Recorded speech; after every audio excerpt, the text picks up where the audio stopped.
this rules walkthrough, we are going to cover the Butcher. The Butcher immediately wins the game as soon as he has killed one investigator. During setup, select one of the 3 attack cards. Then flip this card face up and place it below your player board.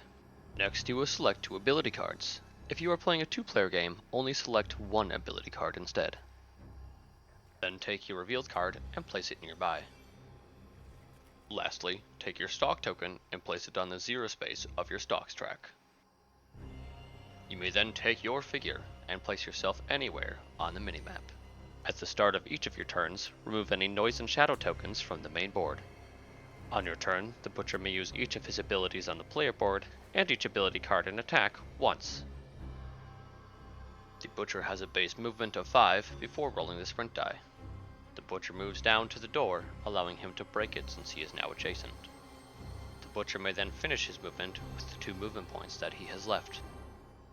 He then also may roll a sprint die and use up those movement points as well. Turning our attention to the main board, we place a damaged door token on the door that the Butcher has hit. The investigators are searching the map, unaware of the Butcher's current location, which is space 205. On the Butcher's turn, he moves to space 190 and plans to stalk his next targets. When determining line of sight, you must first be within 8 spaces of an investigator. Then you must draw a line from anywhere on your space to anywhere on the investigator space without going through an obstacle.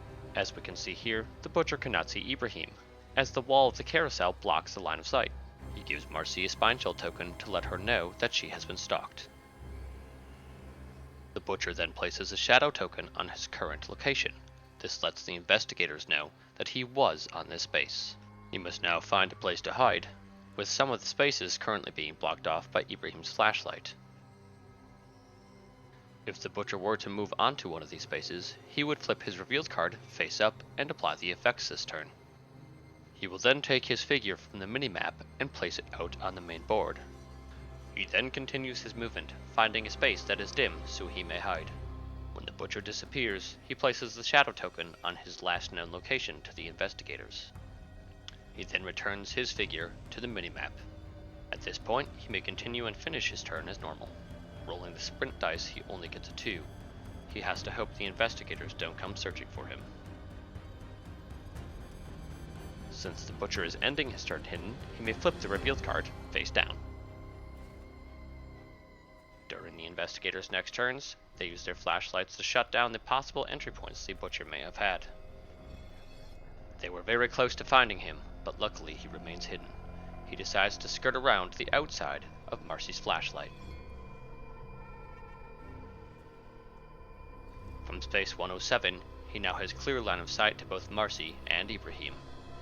Since Marcy already had a spine chill token, he removes it from her instead. Note that spine chill tokens are removed at the end of the next round after receiving them. This means that the Butcher must stalk an investigator for 2 turns in a row to increase the stalk track. The Butcher moves his stalk token up by 1 on the track. Now that the Butcher has a stalk, he may use abilities and attacks that have the stalk icon on them. Whenever he does so, he lowers it back down by 1. This means that the Butcher must keep stalking investigators in order to use attacks and abilities with the stalk icon. Ibrahim did not have a stalk token, so he will give him one now. The Butcher then moves his shadow token to space 107. We will now go over the grave card, the unique way to kill the Butcher for the investigators. Firstly, the Butcher will place a face-up grave token within 10 spaces of any investigator on their minimap. Choosing Marcy as his target, he places the grave 10 spaces away on space 90. Behind the player screen, he places the grave token on the same space. The Butcher will now have to place a face-down grave token on the main board within 3 spaces of the actual location. He chooses space 126 to throw off the investigators on where the actual grave might be. Looking at the player aid, the investigators must find and burn the grave. On the investigator's next turn, Marcy does end up revealing the grave's actual location. Being nearby, Asher moves to the grave and takes an evolved action to begin burning it. Once he does that, he takes the hook and frayed ropes objective item cards.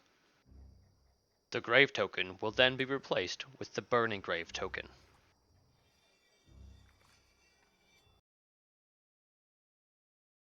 At the end of the round, flip the burning grave token to the face down side.